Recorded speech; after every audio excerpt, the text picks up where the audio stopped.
தண்ணி எடுத்துக்கங்க.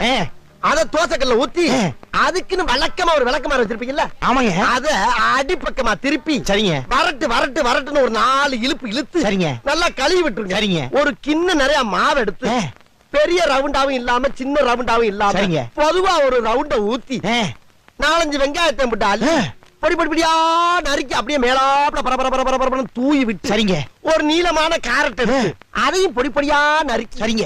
அப்படியே மேலாப்ல பரபரப்பா தூவி விட்டு சரிங்க.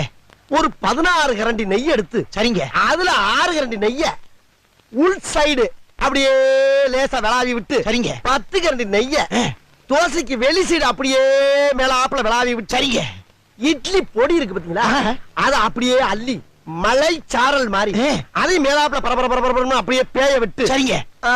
பொத்துனாப்ல அப்படி ஒரு பரட்டு இப்படி ஒரு பரட்டு அப்படி பரட்டி விட்டு அப்படியே ரெட்டி கலர்ல முருக விட்டு அழகா